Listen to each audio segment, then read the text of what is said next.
Hi everybody, I am back with something different today. I am going to talk to you about a book called Stamped: Racism, Anti-Racism, and You.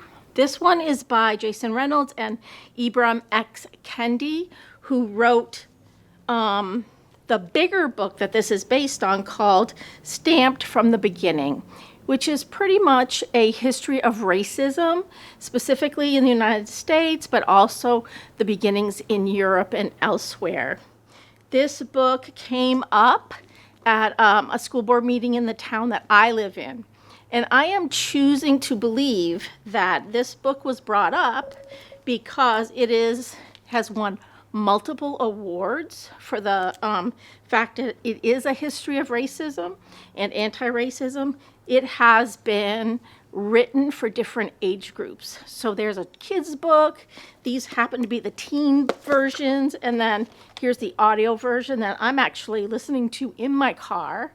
I find it fascinating. I'm learning new things, and I feel that I am pretty knowledgeable about racism based upon the work that we have done here. So these books and these authors have won many awards. They're available at your public library in many different formats, even in a digital format. So if you're interested in the history of racism that is not what you learned in school, check out some of these versions. If you need more information, or if you'd like other books that talk about very similar things, let me know and I'll give you a list. Thanks. Hi, this is Caroline here from Adult Services. I have two of my favorites to share with you today. One is Brooklyn, in honor of St. Patrick's Day. It's about an immigrant who comes over to Brooklyn, a young woman by herself. She does know people in the United States, but it's her journey of sort of leaving her country and coming to a new one, and sort of the push and pull of that. And the second one is The Dutch House. It's just one of my favorite books. It's just a really good story. There's not much drama to it, but it's just the house staying the same, but the people that change around it. And I highly recommend it. Hey everyone, this is Stacy, Teen Services, and March is National Women's History Month. So I thought we should take some time to learn about some women's history. And do you know who Margaret E. Knight is? You probably don't. I didn't know, and I was super surprised that she is an American inventor, engineer, and entrepreneur. And she was known for her numerous inventions, but most importantly, she patented and invented the machine that made the flat bottom in paper bags. So before that, paper bags actually had like a cone shape to them, and that's how you had to, get your stuff home from maybe your little store on the corner in your Main Street area. But she invented the flat bottom. So she was born in Maine. She grew up in a family of inventors, and she began working in a textile mill at a young age.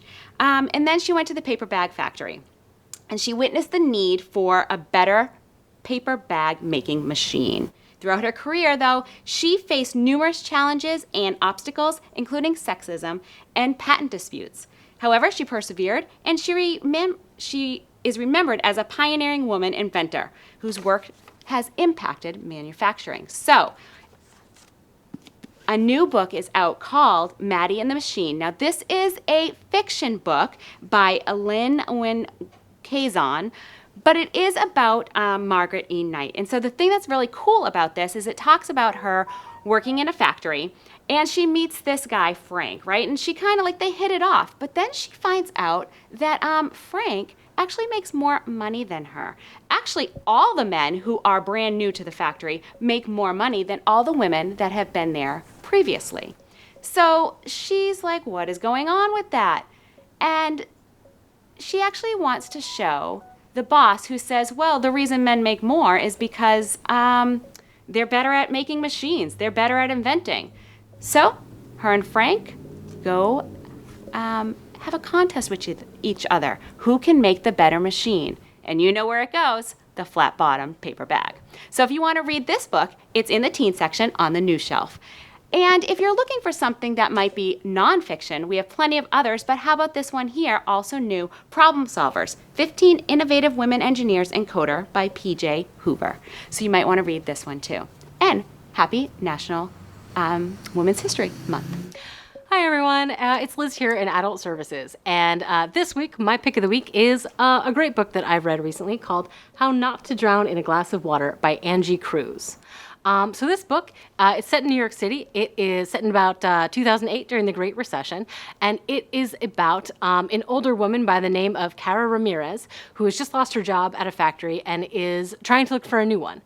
And the interesting thing about this book is that it is told in a series of interviews from Cara between her and the sort of social worker who's trying to help place older adults, to get back into the workforce. And so through these interviews, which are all first person, so it's Cara, describing all the different aspects of her life. We learn about, where she came from in the Dominican Republic and why she left, and her family, and her relationship with her son, and how this community that she's created in New York in her building with all her neighbors, and why she doesn't want to leave. And it is really a fantastic characterization. I would say I was almost reminded of Olive Kitteridge in terms of just a really fantastic character's voice. So if you are a fan of any of those things, I highly recommend How Not to Drown in a Glass of Water by Angie Cruz.